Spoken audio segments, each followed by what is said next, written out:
Apa sikap kita kalau diselingkuhi? Oh my God, diselingkuhi. Begini, cinta adalah perasaan yang paling kuat. Sehingga pengkhianatan terhadap cinta adalah luka yang paling dalam. Itu memang gitu. Perasaan terhina, perasaan digantikan, perasaan tidak bernilai, perasaan rendah itu campur jadi satu, termasuk perasaan kecewa karena matinya harapan. Tidak ada cinta tanpa harapan. Jadi waktu kita mencintai kan kita ada harapan. Nah, harapan itu mengharuskan kita menyusun rencana. Jadi orang yang berjatuh cinta, mencintai, punya harapan, lalu menyusun rencana. Oke? Di dalam rencana itu termasuk perubahan pribadi supaya tetap dicintai dan menjadi kekasih yang baik. Sehingga komitmen seseorang untuk mencintai itu besar sekali. Gitu. Kemudian dikhianati. Nah, kata dikhianati itu mengindikasikan bahwa kita yang dikhianati sedang dalam cinta-cintanya. Karena kalau kita tidak mencintai, tidak ada kata dikhianati. Ya toh?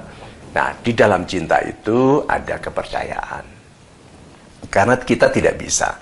Memang kita bisa mempercayai tanpa mencintai, tapi tidak bisa kita mencintai tanpa mempercayai. Dan pengkhianatan berarti kan pengkhianatan terhadap kepercayaan.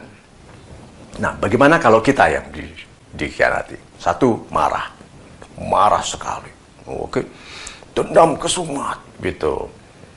Oh, sambur geledek kan orang yang marah begitu. Mudah-mudahan kualat, macam-macam semua doa padahal dilarang berdoa jelek. Tapi waktu dikhianati marahnya bukan main. Dah, setelah marah. Kalau saya katakan setelah marah, karena tidak ada orang mampu marah lama, tidak ada. Pasti letih karena Tuhan memberi batas. Pada hati kita, pada jiwa kita untuk mampu marah. Itu ada batasnya. Lalu mulai letih, lalu mulai menyerah, lalu mulai belajar menerima, lalu mulai belajar bijak, yaitu if it is not for me, gitu, kalau cinta ini tidak untukku, tidak akan terjadi.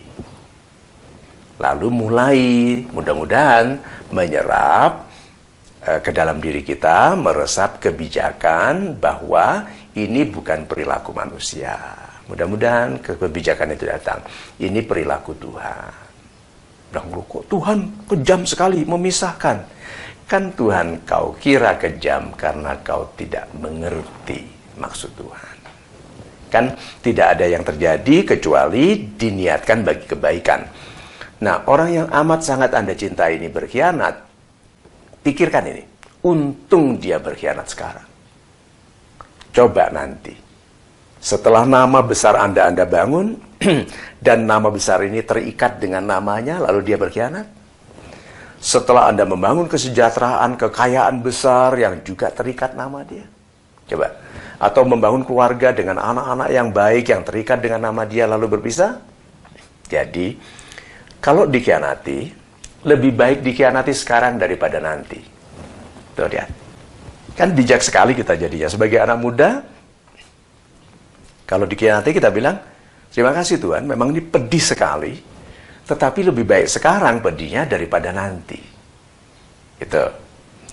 Kedua, berikutnya ini adalah, berarti aku sedang disiapkan oleh Tuhan seseorang yang lebih baik. Itu. Karena baru berkhianat saja orang ini sudah tidak sesuai denganku. Apakah kita, kalau mau kita menstratakan diri, karena Tuhan menstratakan manusia. Diberikan derajat-derajat yang lebih tinggi bagi orang yang berilmu. Coba itu. Bagi orang yang bermanfaat, bagi sesama itu derajatnya lebih tinggi. Bagi orang yang sabar saja ada. Atau kaum-kaum yang ikhlas. Itu ada derajatnya. Berarti sebetulnya ke dalam kehidupan ini sudah ada strata, bukan kasta, bukan kelas sosial dalam artian yang diwariskan, bukan. Tetapi Tuhan menetapkan derajat. Nah, kalau dia berkhianat berarti dia tidak sekualitas, tidak sekelas. Meskipun sulit dan tidak mudah untuk dilakukan, syukuri. Jadi, kesadaran bahwa dia meninggalkan kita sebagai tanda bahwa dia tidak sekelas dengan kita, menjanjikan kemungkinan lebih baik bahwa seseorang yang lebih baik sedang dicadangkan untuk kita. Sesungguhnya orang yang bersabar berhak bagi sesuatu yang lebih baik, maka bersabarlah kalau kita dikhianati. Kedua, move on. Move on itu bukan tentang melupakan. Orang kan sakit hati sekali. Bagaimana bisa lupa? Bukan. Ingat, move on itu bukan tentang melupakan, tapi tentang melanjutkan kehidupan dengan sebaik-baiknya tanpa dia. Karena kalau kita masih mengizinkan dia sebagai konsep, sebagai ingatan, sebagai memori, sebagai bahan pembicaraan, nanti cinta yang baru tidak bisa masuk.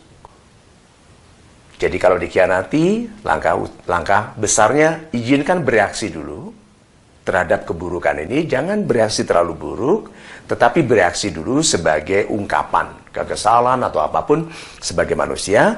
Masuki masa yang wajar, yang bisa menerima, logikakan dengan baik, ikhlaskan, lalu teruskan kehidupan sebagai pribadi yang pantas dicintai oleh orang yang lebih baik. Dan mudah-mudahan yang lebih baik itu segera dikenalkan. Amin.